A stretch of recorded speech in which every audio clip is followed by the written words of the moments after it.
A primeira classificação...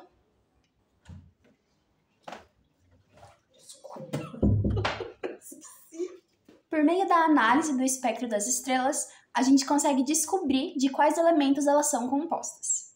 Quando a gente coloca as estrelas que são compostas especificamente por hidrogênio e hélio, na maioria, a gente encontra as estrelas da sequência principal, que, quando são colocadas num diagrama de log de luminosidade por log de temperatura, formam uma linha. Esse diagrama é chamado de diagrama HR e ele é fundamental para entender a evolução e a classificação da vida das estrelas. Oi, meu nome é Ana, esse é o Astros e Gatos, e o vídeo de hoje faz parte de uma série sobre as estrelas. Astros e Gatos! A espectroscopia é a área que estuda o espectro das coisas. Ou seja, quando você pega a luz que vem dos objetos e divide ela. Assim, você consegue descobrir os comprimentos de onda que a compõem. Sobre o espectro das coisas, a gente tem leis chamadas de leis de Kirchhoff. A primeira lei é a lei do espectro contínuo. Essa lei diz que um corpo opaco quente emite um espectro contínuo de luz, ou seja, um espectro sem buracos. A segunda lei é a lei do espectro de emissão, e ela diz que um gás quente, transparente, produz espectro com linhas brilhantes. Já a terceira lei, que é a mais importante no estudo das estrelas, é a lei do espectro de absorção. E quando você tem um objeto que tem um espectro contínuo e essa luz passa por um gás mais frio, você tem linhas de absorção, porque o gás absorve parte dessa radiação. E assim, você tem um espectro contínuo com regiões mais fracas, ou seja, regiões que parecem estar pretas e mais escuras, justamente porque o gás mais frio absorveu parte dos comprimentos de onda. As estrelas são justamente o terceiro caso, porque você tem o núcleo, que é um objeto muito quente, e a fotosfera e as regiões ao redor, que são gases mais frios. Assim, as estrelas emitem espectros de emissão com linhas de absorção. Por meio dessas linhas de absorção, a gente consegue saber quais que são os elementos que tem nessa camada de gás mais frio. Por exemplo, a Cecilia Payne descobriu, pelo espectro de absorção do Sol, que ele contém hidrogênio e hélio, por conta das transições de átomos de hidrogênio. Por exemplo, você tem as linhas de Leiden.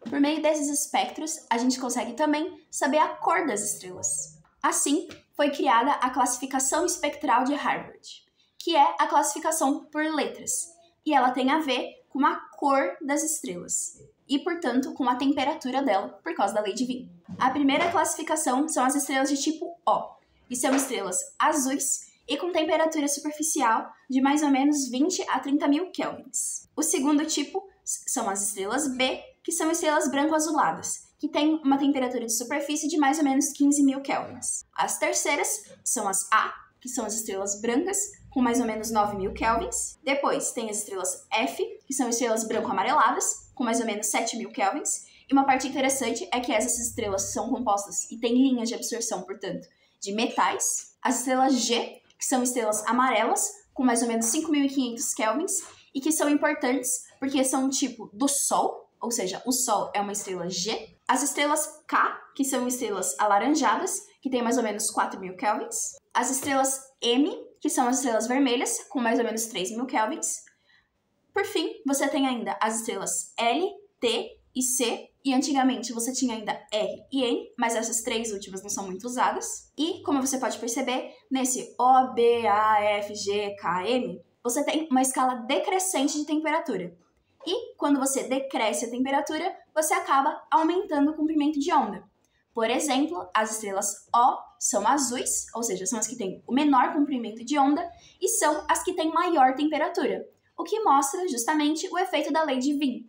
Essa classificação de Harvard tem a ver, que nem eu falei, com a temperatura barra cor das estrelas. Porém, isso não diz tudo sobre elas. A classificação de Yerker tem a ver com a luminosidade das estrelas e, portanto, indiretamente, com o tamanho delas. As estrelas de tipo 1A são as estrelas supergigantes e superluminosas, enquanto as estrelas 1B são estrelas supergigantes. As estrelas de tipo 2 são estrelas gigantes luminosas, as estrelas de tipo 3 são gigantes, as de tipo 4 são subgigantes e as de tipo 5 são de sequência principal e anões. Por exemplo, a estrela Antares é uma gigante luminosa vermelha. Por conta disso, ela é uma M2.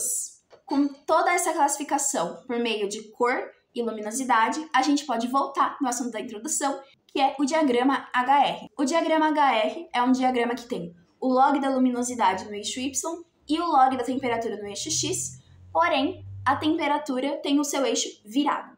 Ou seja, quanto mais próximo do eixo Y, maior a temperatura, e quanto mais distante, ou seja, mais para lá, no caso, menor a temperatura.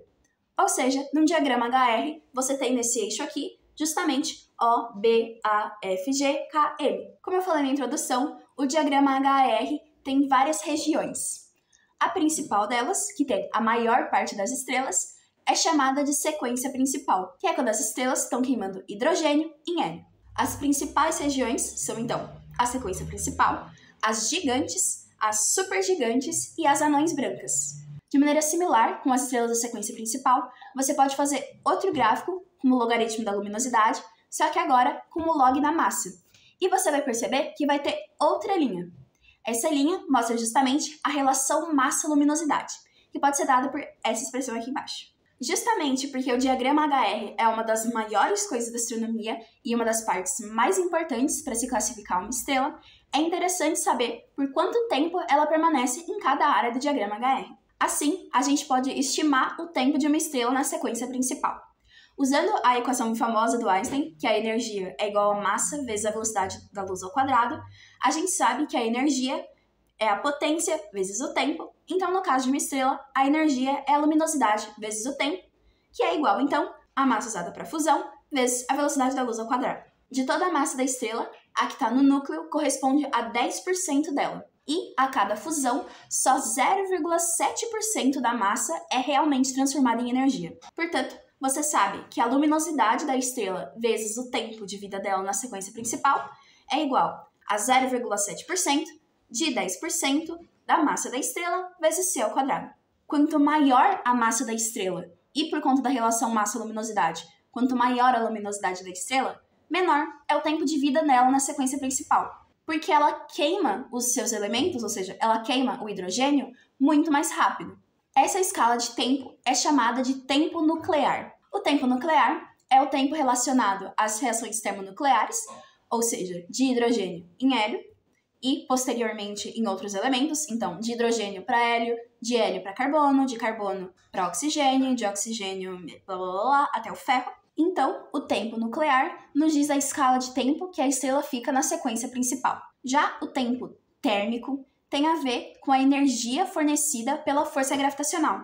Esse tempo térmico é importante porque ele tem a ver com o tempo que a estrela passa sem começar a fazer a fusão nuclear. Ou seja, tem a ver com antes de formar uma protoestrela. Quando a protoestrela se contrai, a energia cinética de cada um dos átomos que pertence a essa estrela aumenta.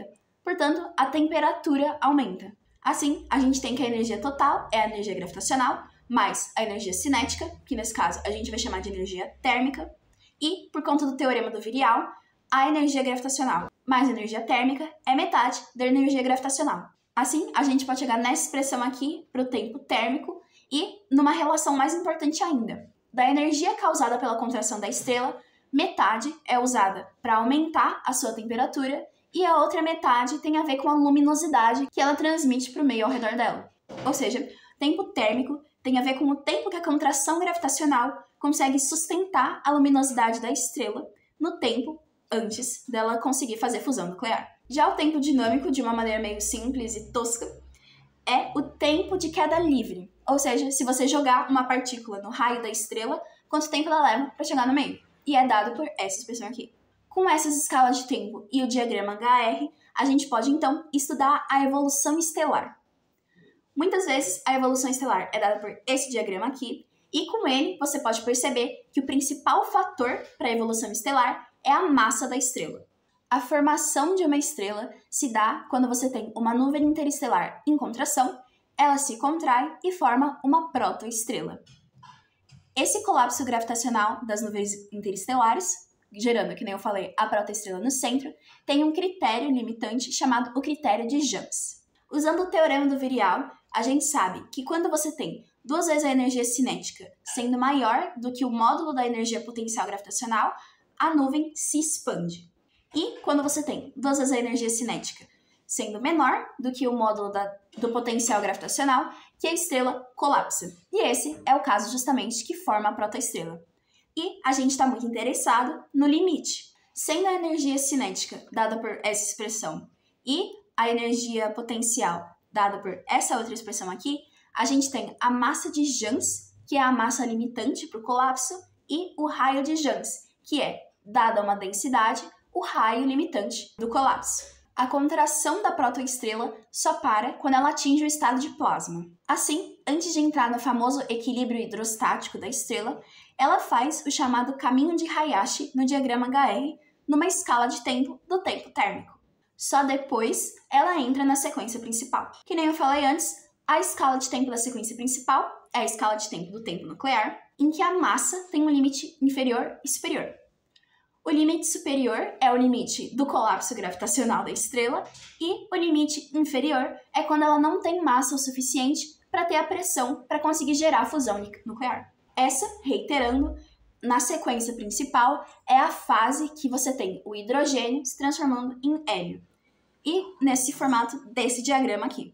Perceba que a cada etapa você tem a liberação de radiação gama, que é justamente a energia que sai do Sol.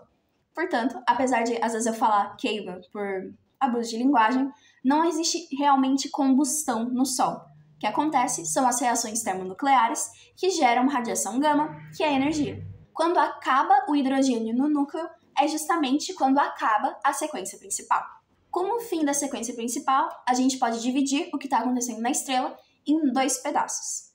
No núcleo, acaba o hidrogênio, então você começa a próxima queima. Você transforma hélio em carbono, carbono em oxigênio e por aí vai.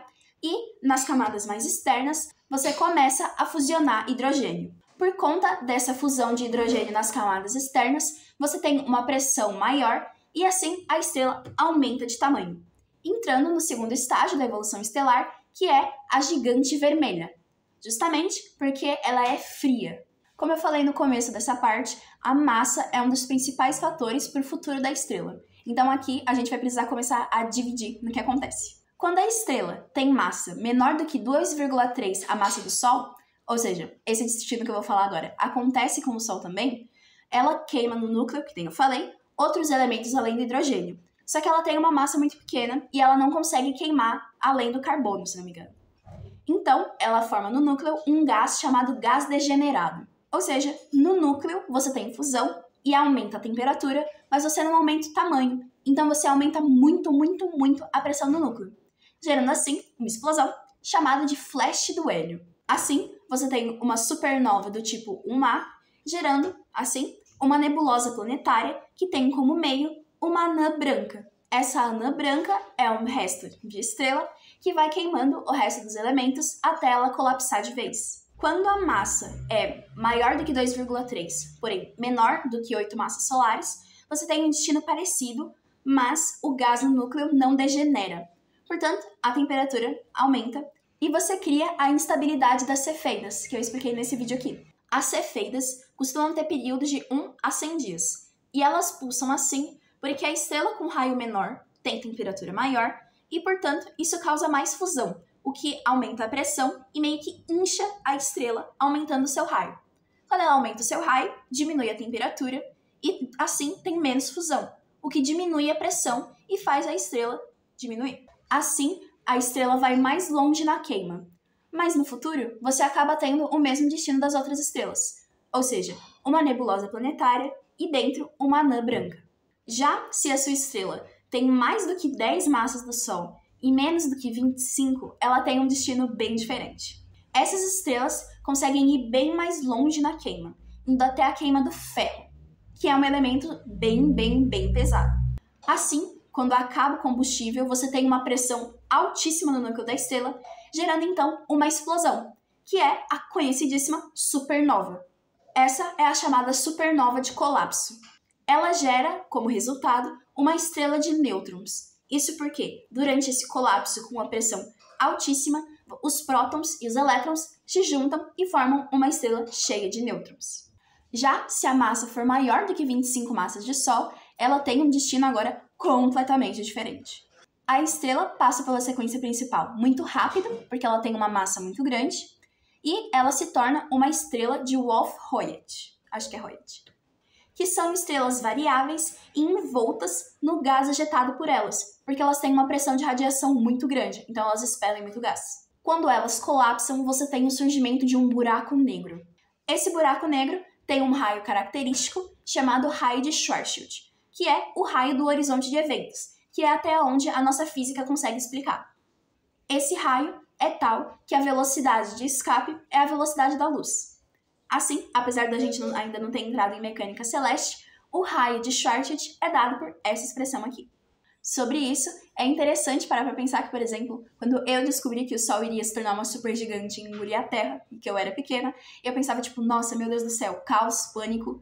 Só que o tempo característico do Sol para reações termonucleares é de 10 a 10 anos. Ou seja, vai demorar muito até ele se tornar essa supergigante.